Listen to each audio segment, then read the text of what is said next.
another episode of Sisters with the Tea. It's not that type of tea. That's right, sister.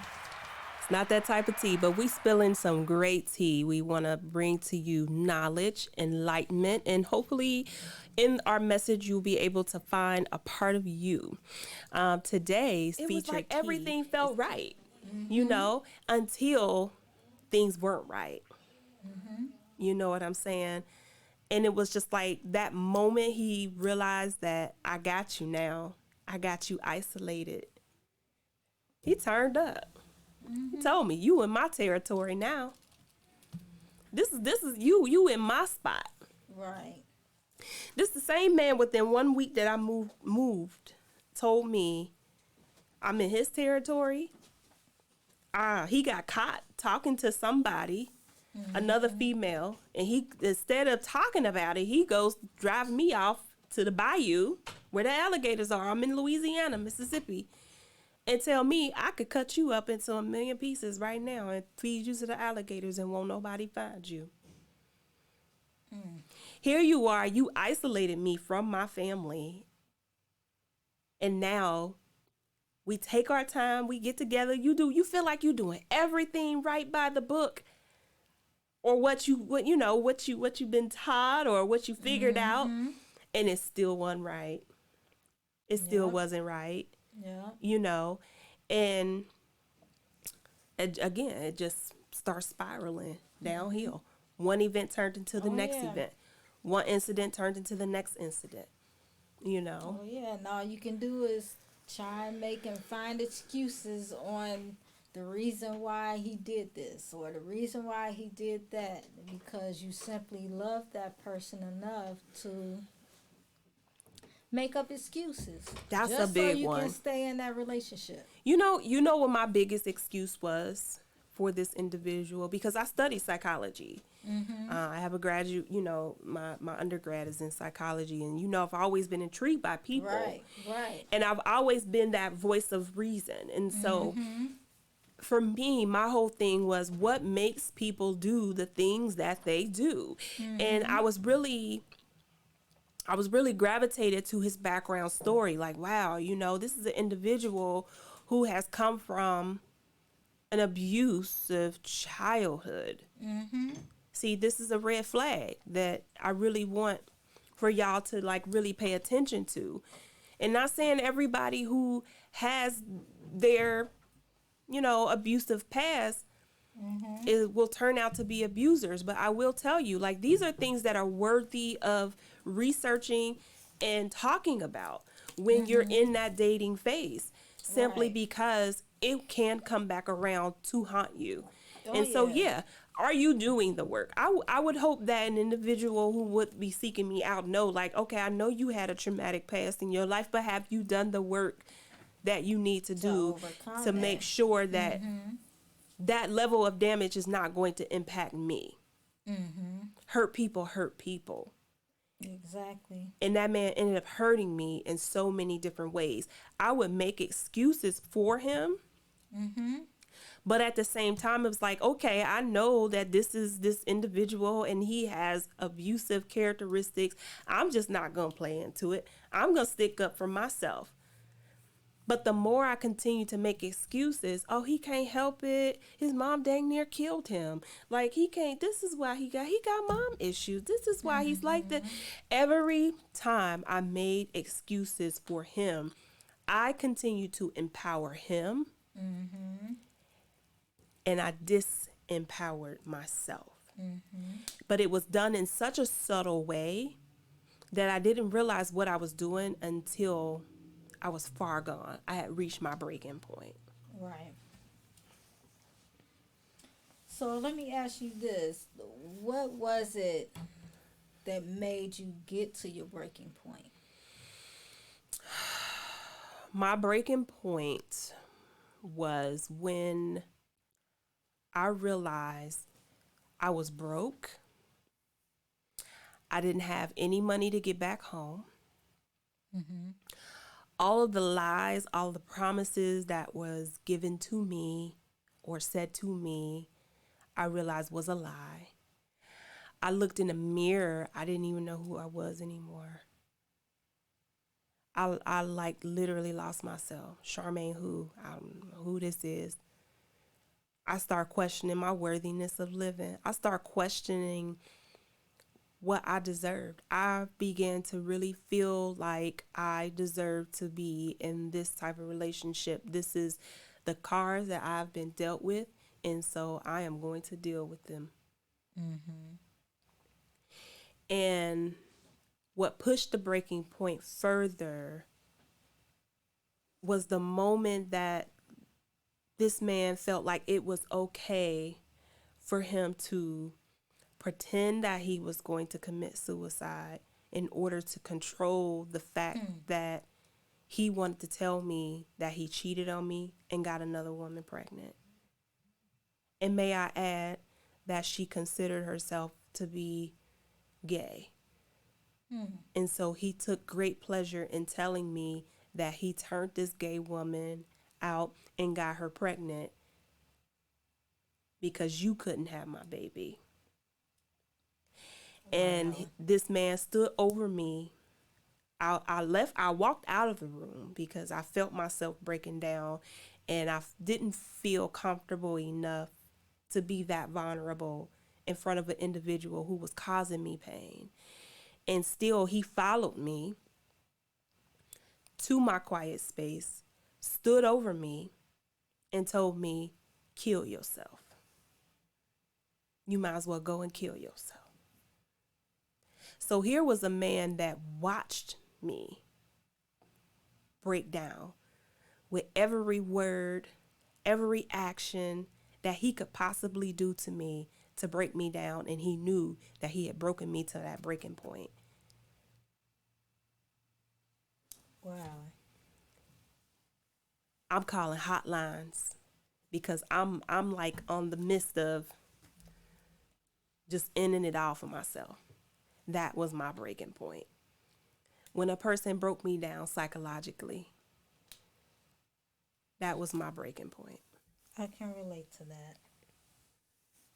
I can relate to that. I would say for myself, my breaking point was actually our last fight. We had an argument and it turned into a full-blown fight. And after we fought, he took all of my family portraits down and told me and looked at me in my eyes and told me, this is what I think of you and your family. Threw them straight on the ground. As the glass broke, the kids they were everywhere. And at that time, we had family and friends at the house. And he looked at me in my eyes and said, this is what I think of you and your family, and broke all of my family portraits. Wow. Then when I told him I was leaving him, he tried to act like he was committing suicide with taking antibiotic pills. Overdosing himself with antibiotic pills. And during that time I was at work and the kids were at school. And he called, my kids' goddad and told him what he was going to do. And they called me while I'm at work, all in a panic. Come to find out, once I got there, he took a handful of antibiotics, all for attention. Yeah. And that's the cycle. All for attention. That's the cycle. And I can remember in my situation where he knew at some point I was preparing to leave. I had gotten myself into a better financial position to where I no longer was broke. You know, I decided, you know what, I'm going to start me a cleaning company because I'm a hustler at heart, you know. And the only reason why I was broke was simply because you claimed to be my husband, and here I am depending on you because you told me it was okay for me to depend on you. And he would do things to make me feel financially secure, you know. Right. And so he had the money, but I didn't, you know, but he would use that as a pawn. And at some point, it was in the winter. I had to go get another vehicle. I think you remember telling you that because he took me out of the vehicle that he had gotten for me. And it was just like, if you don't want to be with me, then you don't need the things that I bought for you. Right. And it was like, okay, well, okay. So I walked to work, watching this man ride past me every morning while I walked to work. You know, it makes me laugh now, but it was just like, wow, like here I am in a whole nother state. I'm 700 something miles away from my family, and he does me like this. And that was the part for me personally. I had to deal with that psychologically, mentally, emotionally. I had to deal with that. Right. That I trusted in an individual who basically did not mean me well. Right. And not only that, my loyal characteristics were clearly taken advantage of by this individual. I took my vows seriously. Sickness and health. For you better know. or for worse. And so here I am, this individual fakes a heart attack. A little after Christmas. I remember that. I mean, he walking out the door. That. He walking out the door, fell down on the floor with the door wide open. Y'all, when I tell you, I laid in the bed because I'm like, I'm not dealing with this tonight. I'm just not. I'm not dealing with it. So when he laid there with the door open, it's cold as hell outside. He decides to get up when he realized I wasn't coming. I'm going to the hospital. Okay. So we go to the hospital. They think he had a heart attack. So now for me, okay, it's getting a little serious now. So maybe something really was wrong with you. Don't you know, I goes home to go and get this man everything he asked for. Because they kept him for a few days to do observation and to run tests to figure out, you know the whole shebang when something going on with your heart. They do all of these different tests. And he says, give me some socks, the typical things that a person would need. Right. I bring the socks back. I bring the socks, the underwear, all the different things that he needs. He pulls socks out the bag. I say, I'm not putting them socks on. I say, what's wrong with the socks? Socks couldn't have been no more than maybe worn maybe about for a couple months. Those socks worn out and old. You think this is what he told me. You think I'm about to walk around here with them socks on? You got all these nurses running in and out of here looking at me like this? I skedaddled, got on the phone, talked to Mom. I'm torn at this time. Mom tells me, she tell me the realest shit, she said. And this was a light bulb that came on because I didn't realize that too was a part of the cycle of abuse. And she said, Charmaine, he gonna keep playing this game with you. How long you gonna keep letting him play this health game with you? Every time you get ready to leave, something wrong with him. She said, you keep thinking like that, you ain't gonna ever leave. I'm frustrated with my mom. Like, this is my husband. Like, you don't just leave somebody who's sick. She like, you not hearing me. She just let it go. She let it go. But that light bulb come on. It comes on at some point, and you like, Mm-hmm. wow. It sure does. 'Cause I remember her telling me, whenever you get fed up and tired, when you get sick and tired of being sick and tired, you'll know when to leave. And at that very moment when he threw those family portraits down and looked me dead in my eyes, You knew it was time. it was time. It Mm-hmm. was past time. It was past time. It was really past time. It was past time. With all those telltale signs that I have ignored, all of those things that a lot of people have told me, even my own mother told me the telltale signs that I shouldn't be with him. Mm-hmm. He was up to no good. Yeah.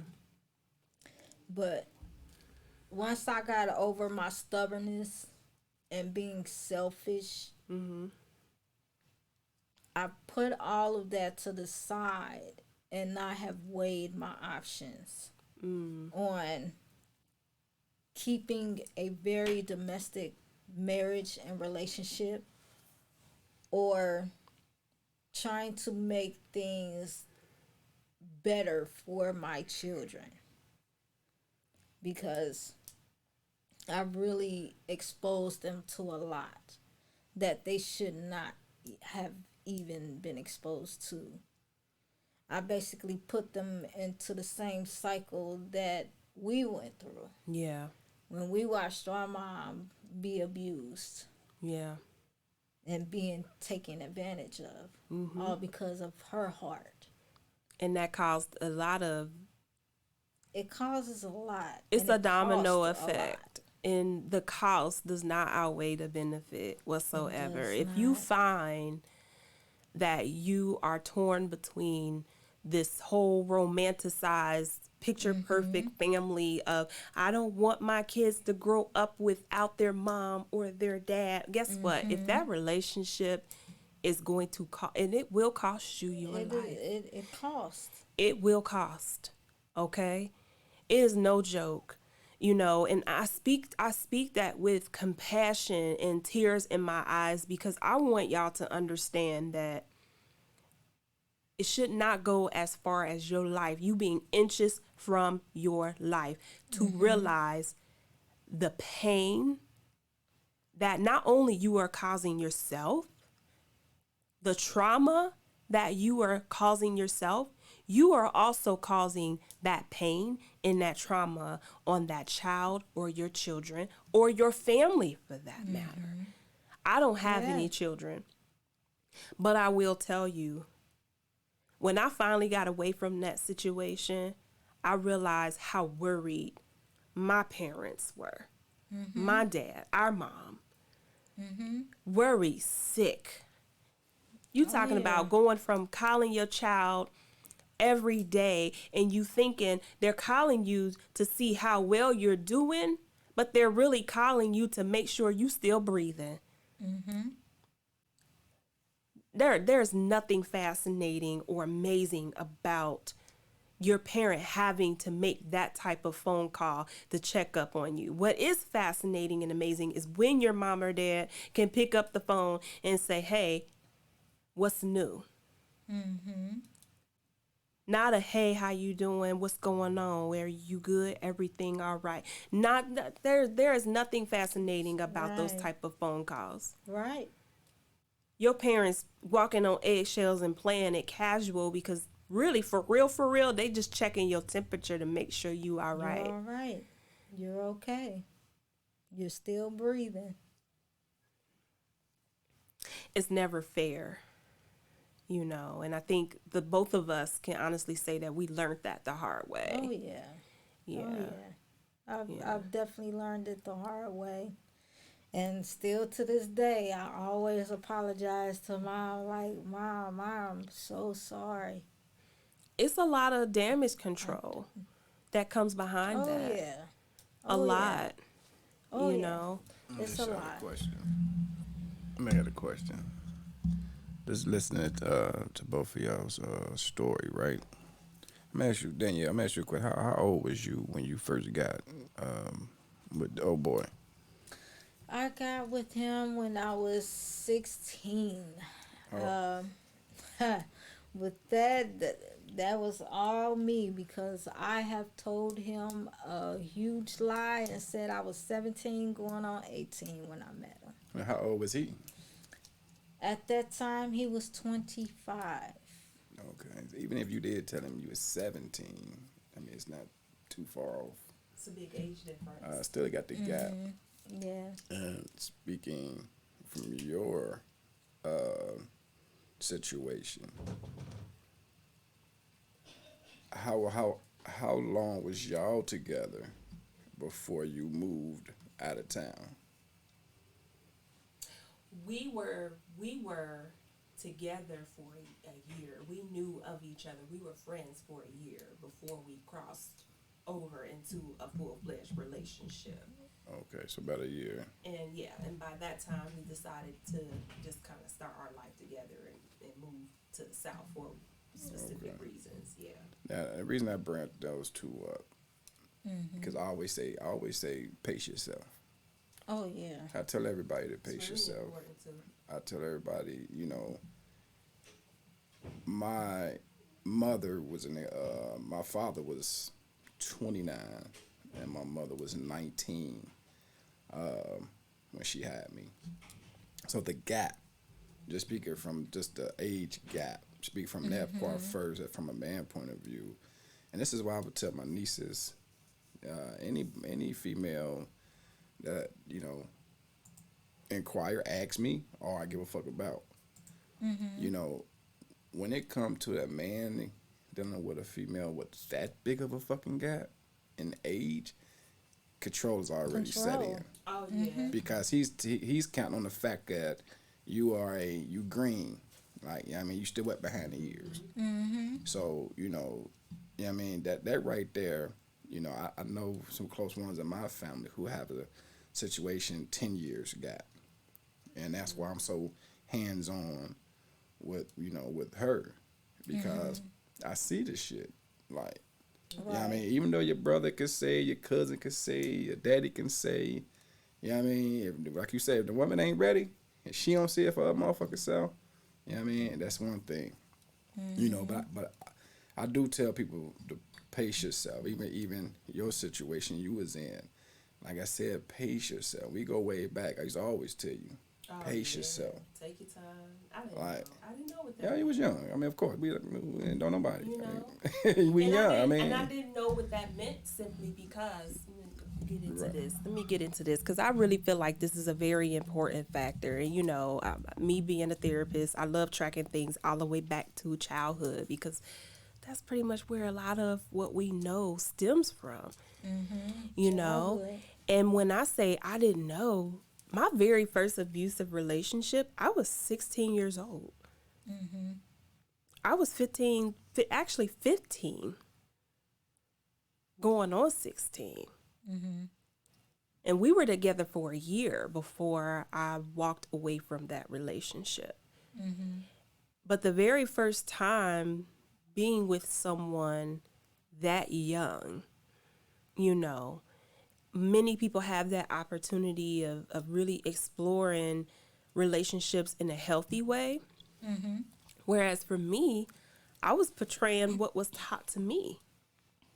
Right. And it was more of, you meet a guy, you settle down with that guy, you put up with his shit. You make it work. You put up with it long enough, and if it don't work, you tried everything you tried, and if it still don't work, then you walk away from it. And these are lessons that were taught by our mom, but even mom didn't know. Right. She was doing the best that she could based off of what she was taught. You look back on the history of our grandparents. May Papa rest in peace. But there was some very toxic things that were really happening in their relationship. That, even now, just even thinking about it, I still get that wow factor. Like, wow. And these were things that were taught to mom, that you stick it out, you deal with it. until Papa couldn't take it no more. Mm-hmm. And when he couldn't take it no more, Then he walked away. he walked away. You know, and so it's that same pattern that we duplicated. Right. You know, it's like, no, we don't want to. It's that generational curse. You got to break them. You have to understand your roots. What is causing you to respond and behave the way that you do? Because here I had a great dear friend who I would pick up the phone and I would call this man and I would say, this is what's going on. And he would tell me, that's why you need to take your time, baby. You need to take your time. And I'm like, what? I don't know what that means. I thought I was taking my time, you know? But what he really was telling me was that it's levels to these things that you do. You know, you don't just meet somebody and right away y'all moving in together a month later. Or y'all are doing things on certain levels and you don't even really know that person's middle name. Oh, yeah. You don't know what they like, what they really don't like, what ticks them off. Do you even know how they are even able to handle stress when they're under a great amount of stress? Right. How are they going to respond to you? You know, these are the things that, you know, after a while you learn, like, okay, this is what I need to be focusing on while I'm taking my time. Because it's one thing to just be like, okay, I'm going to take my time. I'm just going to sip my tea. Sit back and watch. I'm just going to watch you. No. Because guess what? I sat back and I watched and I sipped my tea. And guess what? I still ended up in a situation simply because I wasn't asking the right questions. I wasn't having the right discussions. You know what I'm saying? Yeah. Did you grow up with your mom and dad? I asked all that. Let me see your ID. Okay, I see on your background check, it looked like you have this and that. Yeah, I ran a whole background check on this man. I absolutely did. When I tell y'all, like, it's no joke. But even still, I did my homework, but my homework wasn't good enough. That homework assignment came back with a total F. Boop, boop. That whole research. Boop, boop. F. I had all of the right ideas in mind, but I didn't have the right idea to push further. And not only that, I allow for certain things to become more subjective. The data that I was gathering was more subjective. And when I say subjective, that means that I literally made excuses for this individual. Here you are, an individual, pull up your background check. I see certain things and it's like, oh, well, they clearly made a mistake then. It says right here on the courts that the court they let you out because they realized that it was an error in your case. And here's a man who was in prison for 12 years from the time he was 18 years old. Y'all do the math. And the reason he was in prison was for shooting at police officers. 10 police officers. He had 10 federal charges. I made an excuse for him. You know why? Because it clearly said it in the data. But then come to find out, here I am miles away from home. Years and years later, he became comfortable enough as the years roll by to tell me what the real really was. And when he told me what the real really was, it turned into an episode of Who the Bleep Did I Marry? Who the bleep did I really marry? Oh, yeah. Because it wasn't a mistake. They didn't make a mistake. He found a flaw in the system and he took that flaw and ran with it. And he took all of the crap that he did, which was true, and he took it and found a way to get out of it. Of the system. He outsmarted the system. That was my bad for not being wise enough to know to dig deeper. Be smarter. So yeah, you grew up from an abusive home, your mom was abusive. But what happened to you in the process? What did you do? Those are the right questions that you should be asking. Right. Do you believe in therapy? Did you get any type of work? Did you do any type of healing? What did that consist of? It's more than him just praying, and because we did all of that together. Prayer, reading the Bible. Oh, I could go deep. You know. Oh yeah, but you can also be with someone for a very long time and you still wouldn't know who they are. My whole point exactly. Still wouldn't know. You can I've lay been with this man for 14, almost 15 years. Still didn't know a lick about that man. Didn't know nothing. Because you about going him. through the motions. Went through the motions, tried to find ways to make things better. Not only for me, but for him and the kids. So, yeah, we went to church a few times, which that clearly didn't Because work. we think like if we pray it away, didn't work. if we pray it away, it goes Trust away. me. Praying does not Along make with the going abuse to go church. away. Let me just tell y'all. I will be the first to tell y'all, and no, God will not strike me down because I have an awesome relationship with God. But praying will not No, it stop the won't. abuser from abusing you. No, it won't. But God will provide you with plenty of outlets Right. so that you can get away from Right. that abuser. But you got to listen and pay Yes. attention. yes. But yeah, along with going to church, which that clearly didn't work out, because along with going to church, we was having arguments at church. At the church. So Wow. it was like, okay, this is not working. So I had to clearly stop and listen. I got on my knees one night. I prayed and prayed and prayed so hard to where I couldn't pray no more because my whole body and soul was just trembling. And at that moment where I felt my soul was drained, not my body, but my soul. Ooh. When you find your soul being so drained because you're putting your all into this relationship on trying to find a way and figure out how to make things better, how to get things right.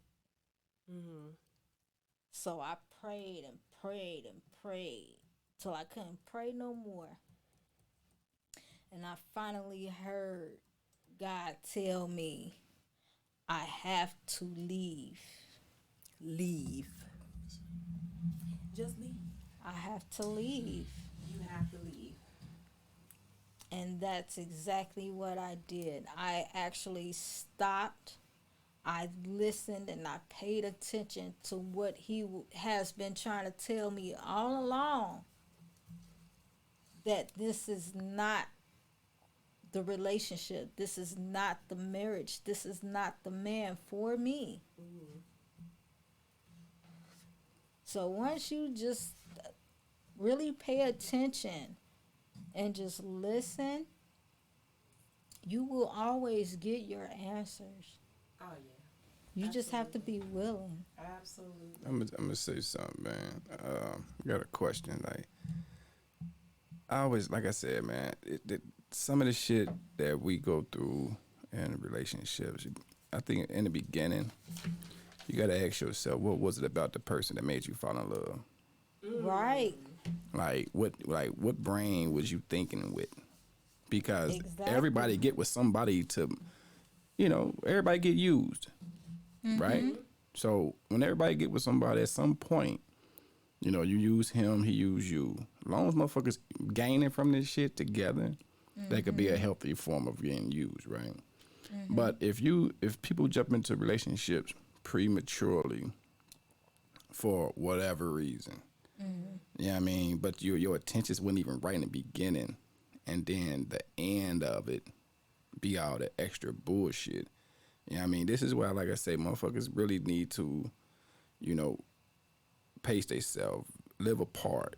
You know what I mean? You got your crib, he got his crib. You know what I mean? learn each other. Like, cause when you first get with a motherfucker, everybody on their best behavior. Everybody, everybody nice and shit at family events and shit. Like, you know what I mean? But as time go on, you will see them signs, man. You will see the shit. You motherfucker can't hide that shit.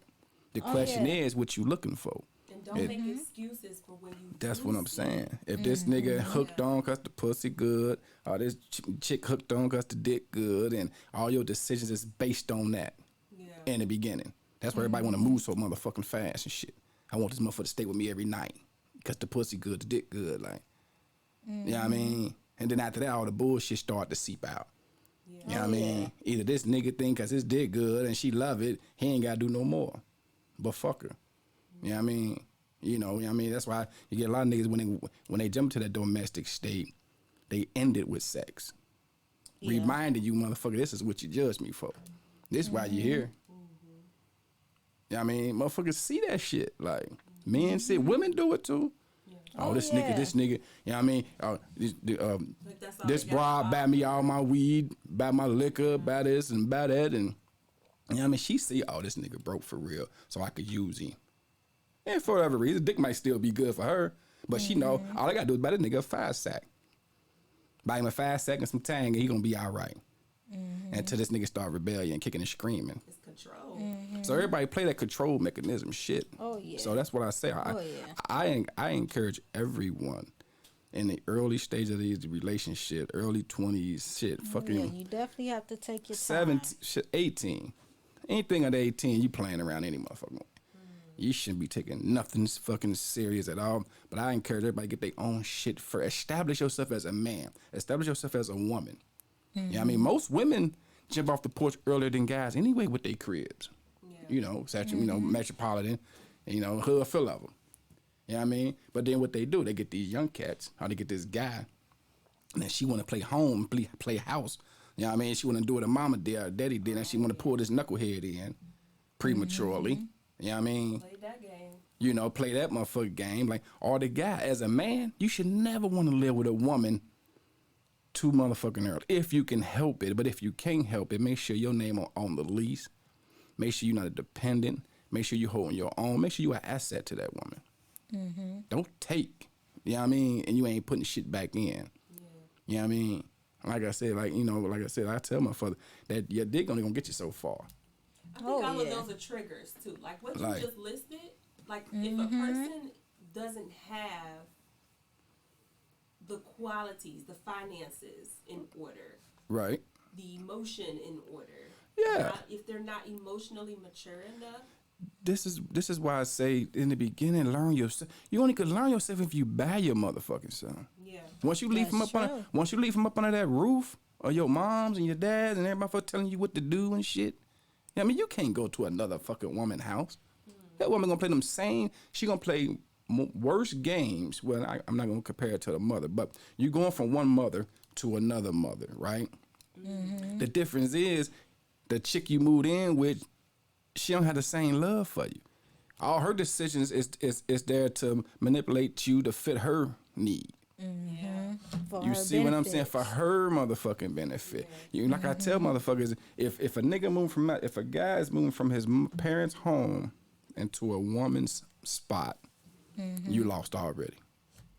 It's over for you, cause you moving into her domain. You know what I mean? It's just been her nigga. She been living there for 2 years before you even popped up. It's like he don't have enough. He's not giving himself enough time to really. He's not form into his own. Because he's going from one month. Somebody else, your mom used to tell you, well, you gotta be home at 11 o'clock. Well, you gotta get up and clean up. Then you got a motherfucking woman who don't give a fuck about you, tell you the same shit. Well, you can't come in this motherfucker until you better be here. Like right. That motherfucker playing. So that's why I say any man.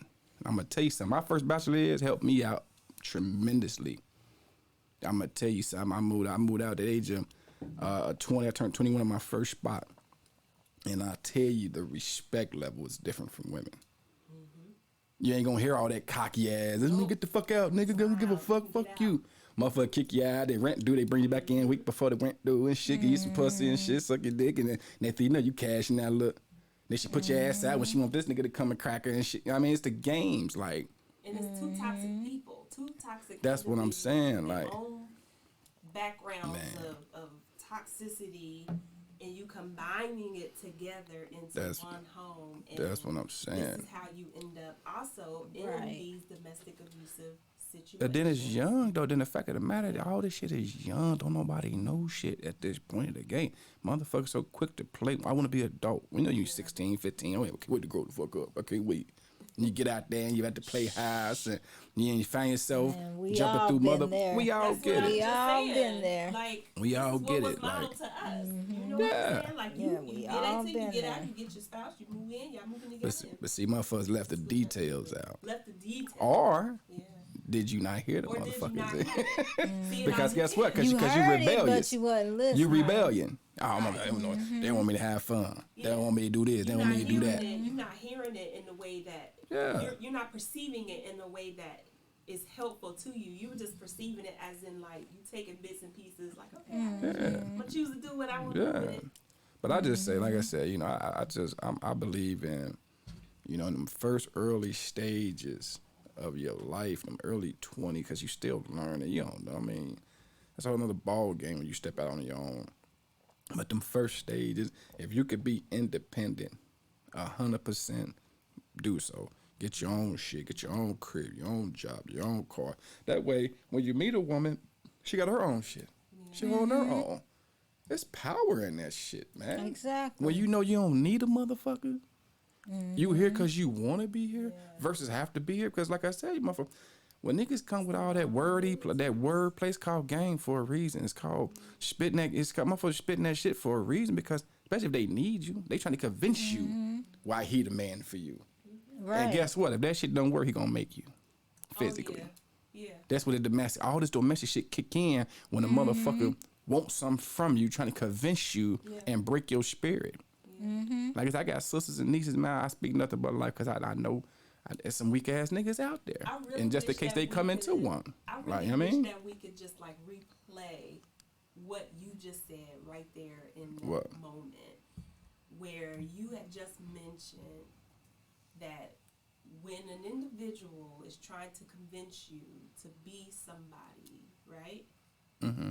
Can you say that one more time? Because No. I don't think people really hear. What I was saying is for somebody trying to convince you that they for you. Like I'm the man for you. And Like, when I mean, that doesn't happen, and when the when the words gig is don't up. work, when the words don't work, the gig is up. Motherfuckers starting to see through the shit. facades ain't Now here working come, no now more. here come the domestic tools out they belt. I'm gonna All try this the shit. masks are off. Don't nobody want you. You got too many kids. Are you fat?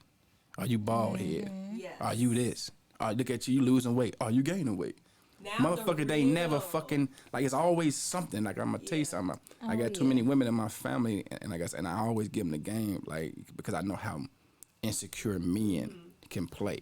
Right. And I'm gonna tell you something. For a man to want to speak, break a woman's spirit, like why would you want a weak woman around you? I love women in power. I love that shit. That's one less thing I got a motherfucker do. I shoot, she shoot. Like, you know what I mean? Right. We got this motherfucker there, like, I don't want no mother. I'm not gonna break your shit. What the fuck I get out of breaking somebody I'm with spirit? Person down. The fuck I get out of that? But if a man do, you get niggas got this, oh, she ain't going nowhere, the house paid for. Motherfucker, we all came from the hood for this house. Fuck this house. Right. Nigga, you don't know what, you know what I mean? Oh, she ain't going nowhere, I got the money. Oh, you know what I mean? Oh, yeah, it's just the shit, like, motherfucker, I'm gonna tell you something. I call it selling your soul.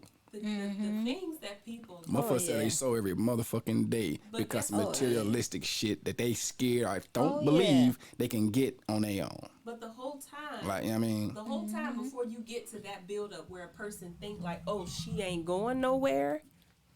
The whole time that person was trying on these different masks, these different facades. They're not real.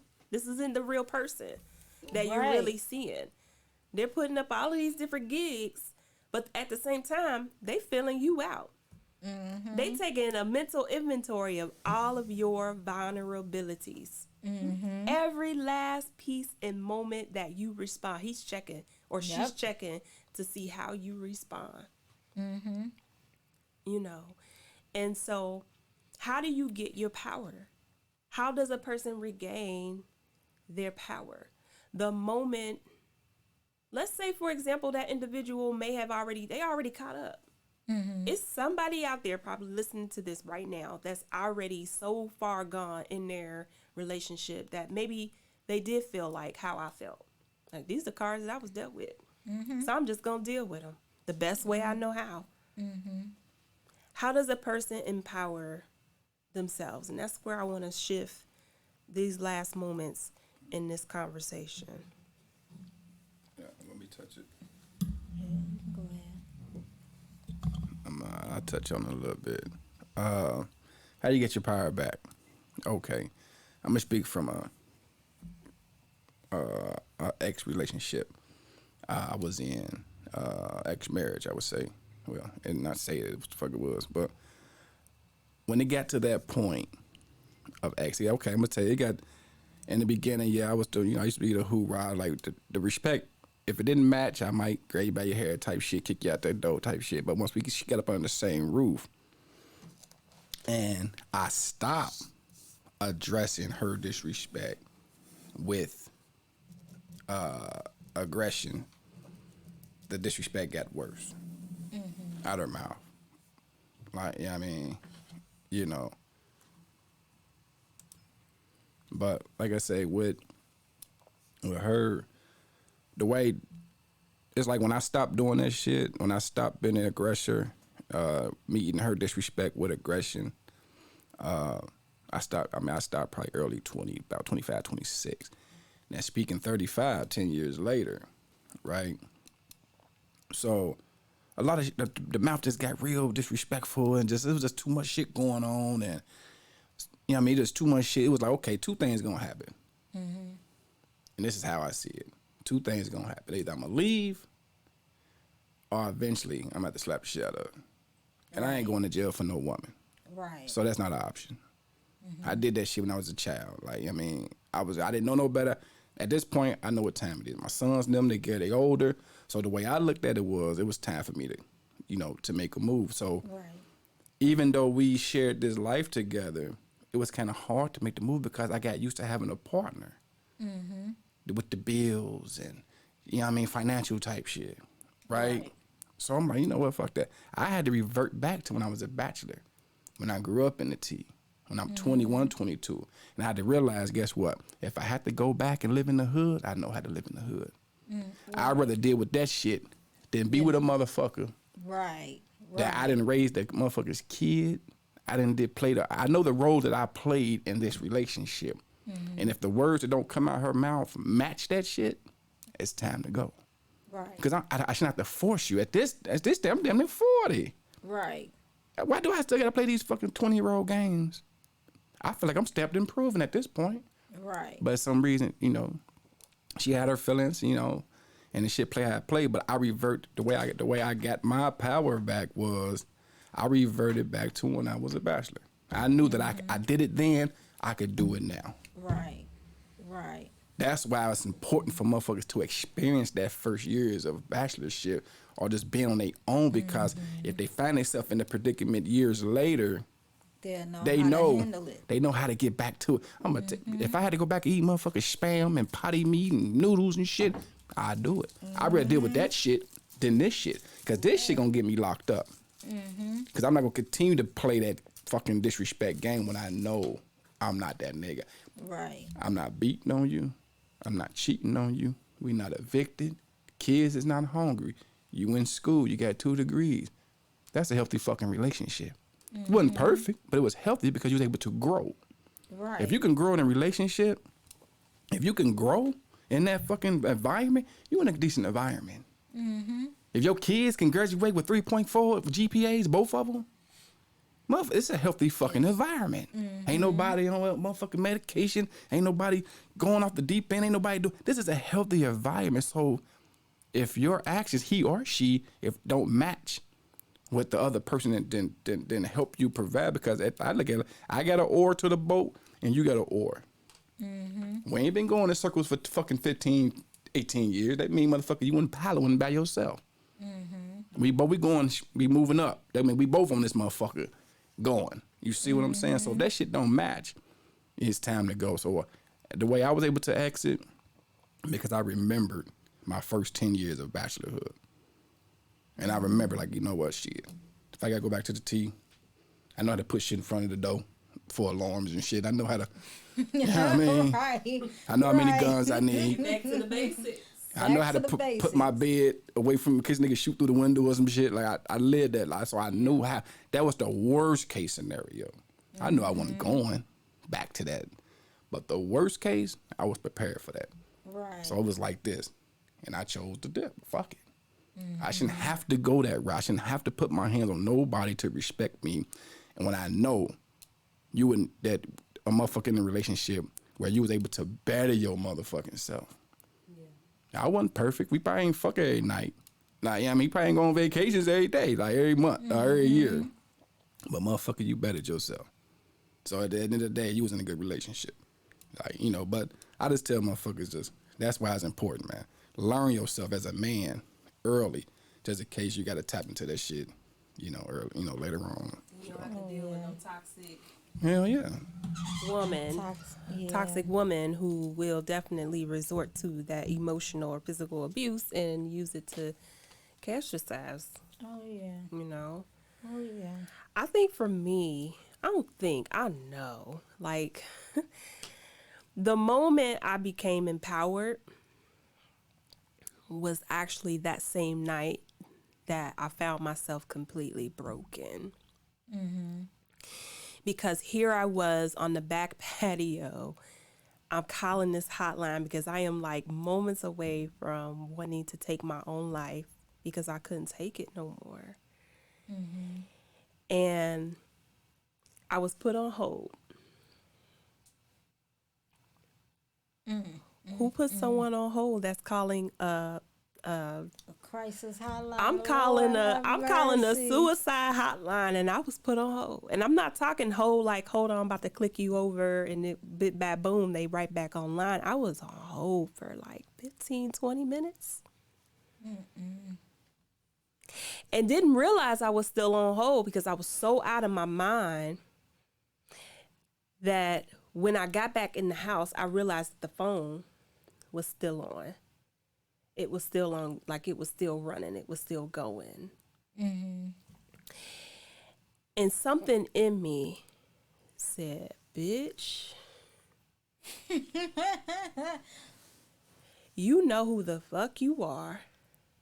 And yes, I'm cussing. You better get up, dust yourself off, and do what the fuck you need to do. And in that moment, I went to sleep. I took my butt to bed. Because the best way you could really come up with a plan is on a fresh mind. And so I went to bed. I tuned everything else that was going on. And I said, I'm laying down. I'm tired. I done had enough. This is it. Wake up the next day. I literally went in. I had already bought my car. Had to go get my car, my own car. So that was one way of me empowering myself. But I pushed it a step further. I asked the question, why do I keep ending up in these type of relationships? Why do I keep finding myself gravitated to an individual who feels like it's okay to abuse me? It is something in me that I am signaling to them that is telling them that's Time to go. that's the one. And so I got on the phone and I called a therapist. I would take my little tip money, I would save it for the week. And instead of me saving it to go and buy cigarettes or wine or whatever other coping element I could possibly find, shopping and buying BS that I didn't really need, I start investing in myself. And my therapy wasn't even about him. It was about me. And so I was gladly happy to sit across from an individual and tell them, let's talk about my trauma.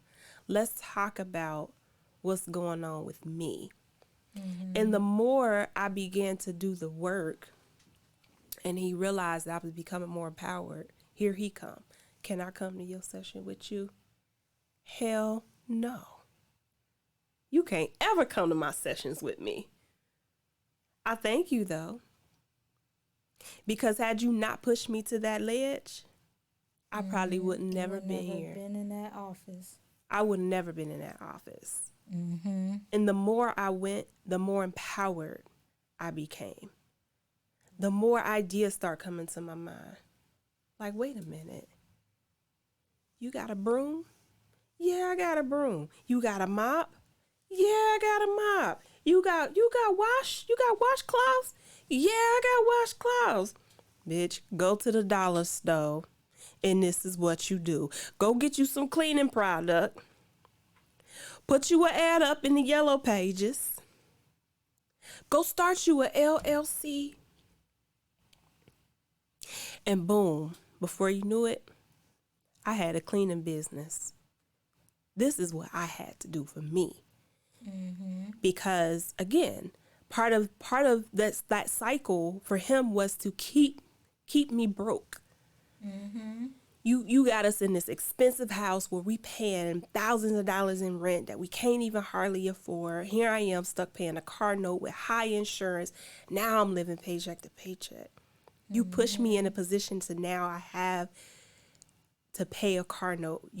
I went from not having to pay to now I have to pay a car. That's extra expense. Car note, car insurance, that's an extra expense. All of these different things start adding up. And when I caught on, it was like, okay, I got you. Guess what I'm about to do? I got this contract. One of the best contracts. Very first house I cleaned, they called me. It was one of my first customers. I cleaned that house from top to bottom. It was a row house. And anybody know about them row houses in New Orleans? They look small on the outside, but they're beautiful and huge on the inside because they just go straight back. Straight back. Top to bottom. That place was like a mansion. I left work from the salon, got off at 1 o'clock in the afternoon, drove down to New Orleans to go and clean that house. I didn't get done cleaning until about maybe 7, 8 o'clock at night. And that man handed me a $600-something check. I said, here you go. That was my first house. I did that, and I said, okay, I can do more. And I'm going to do more. For him, he geeking. Like, ooh, we got more money. Ooh, put it in the bank. Let's put it in the bank. We going out. Yeah, we went out. We parlayed. We toasted. We danced the night away. But in my mind, deep down, I knew that I needed this. I needed this so that I could stack my chips so that I can get away. Right. Because keep in mind, my home was 750-something miles away. You know, and in order for me to get there, I needed to make sure that I had some money in my pocket to take care of things. Right. To keep things in order. And so, not to mention, I was in grad school at this time. So I went from paying, grad school, I wasn't taking out full-fledged loans. I still had to pay out of my pocket. Right. And so things had to balance out. You know what I'm saying? So that was one of the mistakes that I made, was staying too long. But at the same time, I was steady building. I got out of the house. I said, you know what? I think it's time we move out this house. This house is a little bit too much. So it's like a psychological warfare. I had to convince him to, let's move out of this house. We can't really afford this house. You can't invest in your hobby the way you want. Make it sound great. That was the most weirdest thing in my life. Because for me, I'm all about being real. I'm all about being genuine. I don't like playing chess. I play chess out here in the world, but when I'm at home, I don't want to play chess. You know what I'm saying? My guards are down when I'm home. But I went from my guards being down to now I'm playing chess with you. So we move out of home that was $1,500 a month in rent to now we only paying $700-something. Here we go. Let's get it now. It's on the flow. Got another contract. So now I'm saving my money. At the same time, I'm able to do things. I got another contract at a stone yard. This time, I'm going to them every week. Not only that, I'm cleaning houses on the side still. People moving out, military, left and right. I'm getting calls left and right. Diamond Shine, they calling me. Stone yard, I go up to the stone yard, go clean. First day, here he come. All these men are up here. I said, you can't go up there. You gonna have to close that cleaning business. Oh no, I'm not. So again, he noticed I'm becoming more empowered. I'm going to my therapy. I'm speaking up more for myself. Because before I was real passive. It was more of like, I'm not about to sit here and listen to this, and I would get up and walk away. But now I'm addressing it. You're not about to talk to me this way. And yes, I'm still going, and I will be back next week because I have a contract. So again, a really good, important point that you made was when all of the masks were no longer applicable in that lifestyle that we were living. I can't even say our lives. There was nothing our about that situation. You know what I'm saying? Right. When the gig was up, it turned into, B, you not going up there. I said you ain't going up there. You put his hands around my throat. And guess what? Monday came around, I was still going up there. I'm gonna get me. This is my money. This is my outlet. Right. You know? And so getting out of that situation, I also had to get some other things in order. See, you can't just leave. It's not that easy. Leaving can be very deadly. It can be very dangerous. You know? Sure can. And so I had to put things in order. I had to put things in place. I had a plan A all the way down to plan Z. I'm on the phone now. I'm talking with friends and family. This is the plan. This is what I'm doing. And if this don't work, this is what I'm going to start doing. All the way down to the point of mailing, the idea of mailing pieces of clothing article in boxes just to make sure that I had a sense of comfortability when I was to return home. At least you got some clothes. At least you got something, you know. But see, for him, he realized that my possessions were my vulnerability. But I knew I had to let that go. Right. I would have never learned how to let that go until I went to therapy. See, that was his biggest mistake. He underestimated because that night that I left, that day I left, I didn't leave at night. I left when he went to work. But that day he left, when he got back to the house and realized I was gone, first thing he did, send me a picture of everything, all my things just sitting out in the yard. If you don't come back home to get your things, then everybody out here is going to have free access to your stuff. And for me, I was just like, so? Oh, well. Here go your vacuum cleaner. He knew I took pride in that vacuum cleaner. I paid good money for that vacuum cleaner. That was a Dyson. But guess what? Dysons ain't cheap. Guess what? I didn't care. I didn't care. I didn't care about my furniture. I didn't care about my living room suit. I didn't care about my bedroom suit. I didn't care about my dining room suit. I didn't care about the beautiful pots and pans and all the kitchenwares and all of those things that I was once attached to. I realized I had to let those things go. And the moment I started letting those things go, that is when I knew I could leave at any moment now. I can leave at any freaking moment now. Oh yeah. Like it was a sense of like something was lifted off of me. Like I don't need that. You know, you going and you playing it in your mind. Like I don't need this. Yeah. Girl, I need that. Girl, it's just that. These are just things. Those are just things. I don't need that. What I do need is my life. You know, and True. I got to that conclusion. And you can never say it's too late, but I would really hope that for anybody listening, that they don't have to let it go that far. Start empowering yourself while you're in that bachelor or bachelorette phase in your life. Do things for yourself that is empowering. Right. Do things for yourself that you know that you like, that nobody else can come in and penetrate and say, I'm going to take those things away from you. Have your own car, have your own house, have your own key, have your own money. That way nobody could come in and say, okay, I helped you build that foundation. At any moment, I could take that away from you. Don't give them that power. That, Don't give them that I power. learned that from my mother. Oh yeah. She always told me, like, you know, like, yo, you get something that you can afford, just in case a motherfucker leave.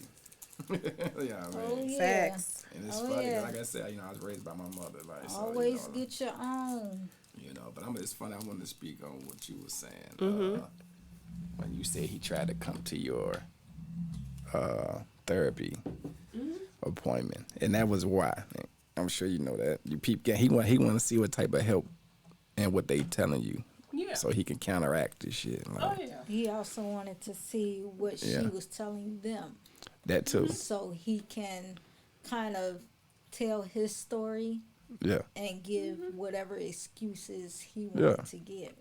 And the Yeah. fact I For would his never come actions. home and talk about therapy. yeah, The topic was off limits.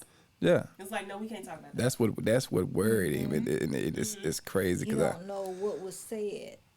I done seen that shit so just in different forms though. Just with, you know, once again with family members, motherfuckers don't like when you know, the significant others talking to the mama, the brother.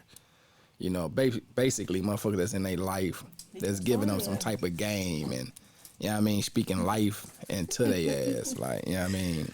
You know, even when they, like you say, the material shit, like you said, you had to figure out how to go without that shit. You know what I mean? For us walk away from it. Yeah. Because yes. motherfuckers hold people to that shit. And it's not This is only what she the like. material stuff. You gotta let go and detach yourself from that person Yeah, in itself. yeah, Because you can have so much of emotions and so much attachment to that person to where you feel like if you let them go, then you're gonna be missing so much of that person. What about that? All the work I put in this. I Yeah. can save a man complex. I put all of this work into this individual, and now I'm about to send him off into the world for the next female to come and just swoop but you him know up, what? You know what's crazy Right. about that theory? and she will get all of the greatness that I have put into. I'm saying I this know. and I'm emphasizing this because this Yeah, That's the motherfuckers think truth. that. is the truth. This is Yeah. what we think as women. Niggas do it too. Niggas think that way too. I put all my work in. Ain't no way in that. I taught him that. I showed him that. You really think I'm about to let the next female come along and bask in all of the greatness? And not only that, it's like the part of, okay, he's treating me wrong, but he get with her or she get with him, and they're gonna treat them completely different, and they're gonna get all the fruits of my labor. Yeah.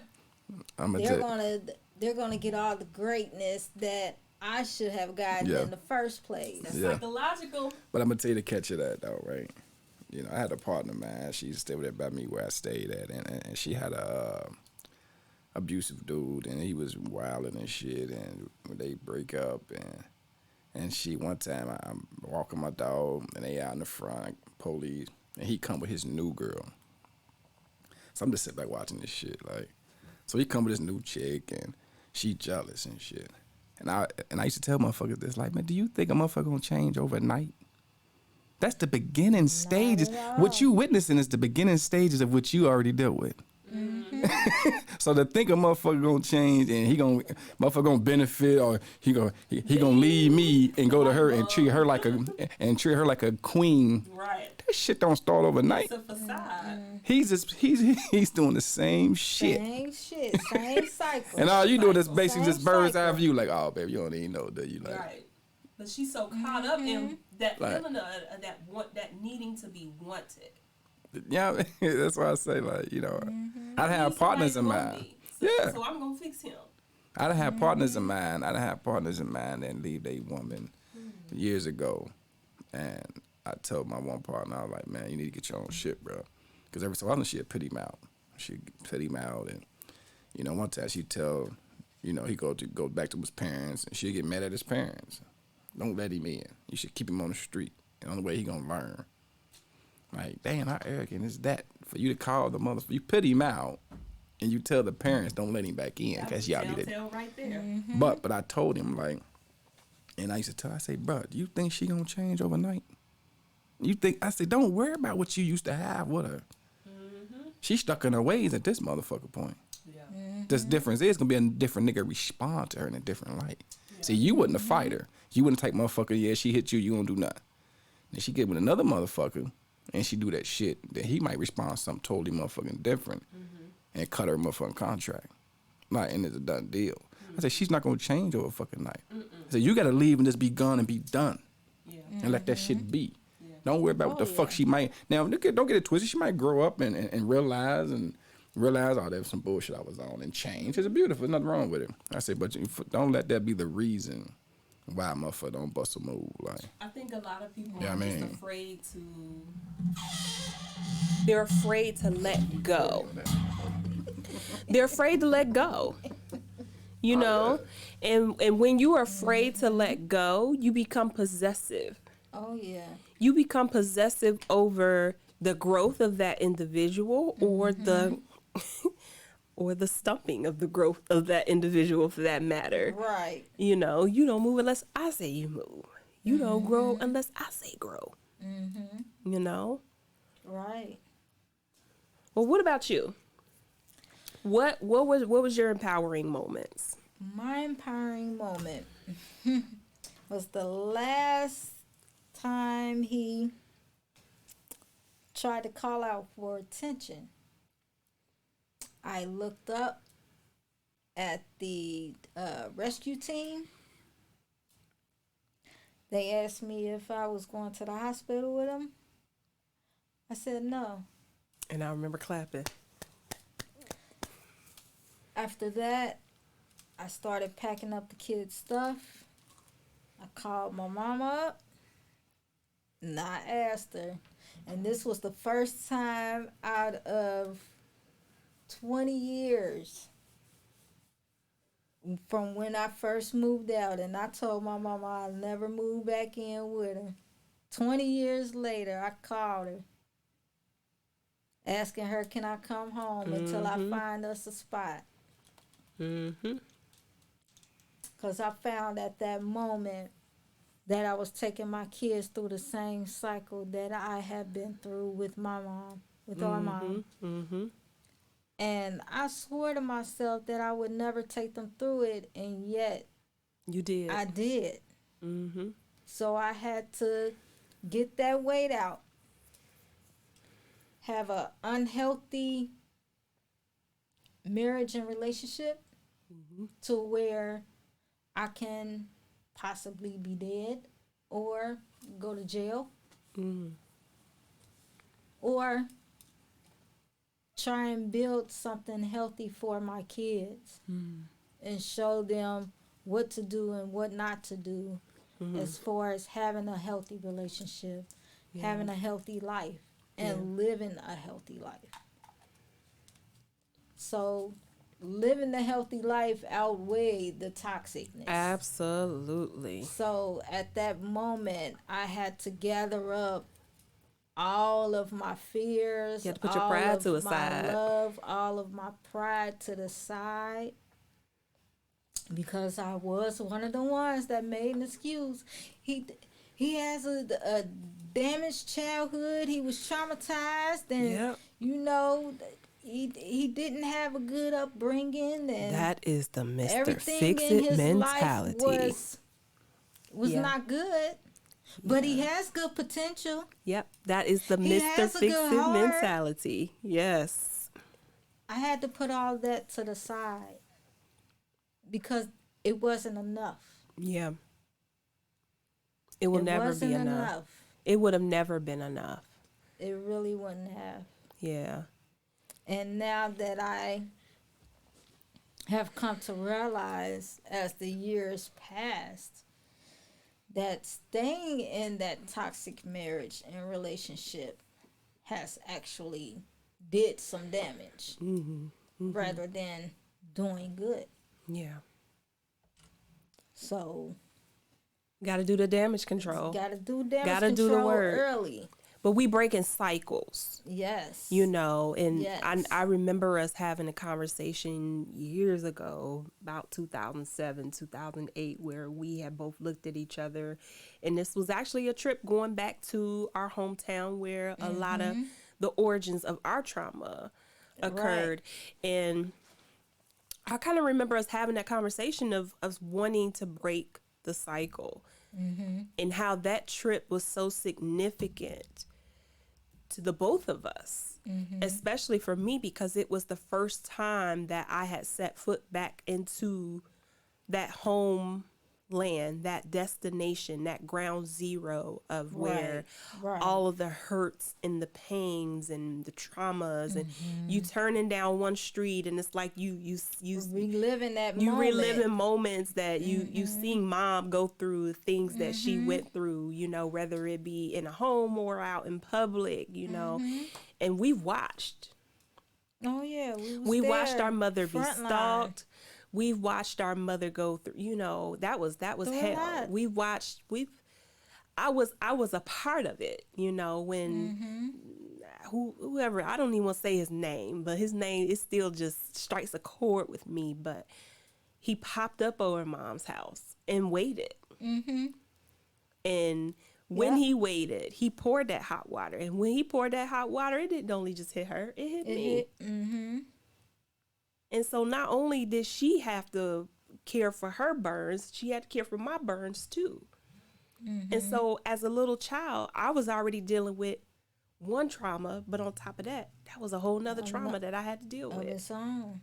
When it come to heat and burn, the only heat that I like is on the heating pad or coming from a heater. But anything else, it was all bad, you know.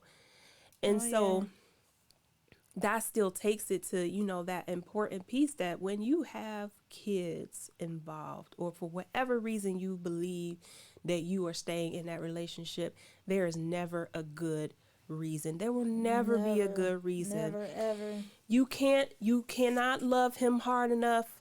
I don't care what the Bible says. You cannot love someone hard enough and it will cover a multitude of his sins. I have to say that and I emphasize it because things like that really get people caught up.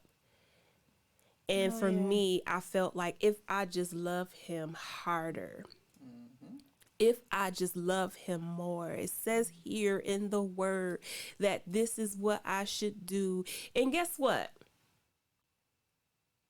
I wasn't doing nothing but empowering him. I wasn't empowering myself. And so you come into these relationships, come in already empowered, come in already knowing yourself. And when I say guard it with your life. You guard that as if it is your precious egg that no one can penetrate. That is your level of self-care, your level of vulnerability, that it's levels to it. If that person is self-love, man, you definitely have to love yourself more than you love that person. And if you don't, if you find that you are that type of individual who tends to love others more than you love yourself, that is definitely a good red flag and a huge indicator that there's something inside of you that you might have to work on, because you will continue to be this individual who will either become that vortex, You will reach your breaking point. You will express anger, whether it's in a passive way. You will become bitter. All of these different things. It will not end in a good way. It won't end in a good way. It will not. And so I hope that this, this segment on domestic abuse was very enlightening, us sharing our experiences, our cup of tea with you all. Domestic abuse is not a joke. It's nothing to play with. Having the different elements, the different complexes, don't fool yourself into believing that you can save that individual. It is okay for you to look at that person and say, you are not the right one for me, and walk away. There will be plenty of guys out there, plenty of women out there who will love you, who will build you up. That's right. And will not tear you down. There are plenty of people out here in this world who would love to see you do good and will breathe life into you just as God has breathed life into you. That's right. And who will pick you up without you even having to say a word. Your job is to never fix anybody. I'm not put on this earth to fix my spouse or my mate. You are not put on this earth to fix your spouse and your mate. It's all up to You are not put on this earth to fix your spouse or your mate. Nobody's put here. That is up to you. It is definitely up to you. I like to call him Build-A-Bear. Build-A-Bear. Build-A-Bear. Yes. It is not. Build-A-Bear. We can't build that individual. You can only show an individual how you like to be loved. And I express that, and I'll express it a lot throughout, this season, because we are talking about relationships. That is a huge difference between a person loving you the way that they can love you, the way that they know how, based on their love style. And there is also a difference between an individual loving you the way that you need to be loved. That's right. And it crosses over to a different realm of self-control, self-love, self-discipline, willingness, of humility, for an individual to say, I know what your needs are, and I'm emotionally capable to handle what your needs are. If you find that individual gets upset with you, the moment that you bring certain things that are important emotionally to you, Right. that person may not be that one for you. That may be your red flag to say, I can't. It's not your job to sit and make someone love you. Not gonna happen. Not at all. So, domestic violence, domestic abuse will always be a topic near and dear to my heart. Being able to share this has definitely been a pleasure. Oh, yeah. If you find that you are in a situation where you are wanting to get out of your domestic abusive relationship, you can definitely contact your local domestic violence hotline. And below, we will also have some information where you can contact if you are in the Ohio, or actually it doesn't matter where you are, because now they help people all over. But Women Helping Women is an awesome place. Rather, even if you just have to bounce some ideas, or you just need an outlet, or you looking to get the hell out. They are able to help you in all aspects and all ways. And so this has been an awesome pleasure. Thank you all. Oh, yes. Thank you. Thank you. All right. So please tune in for the next episode. Peace out. And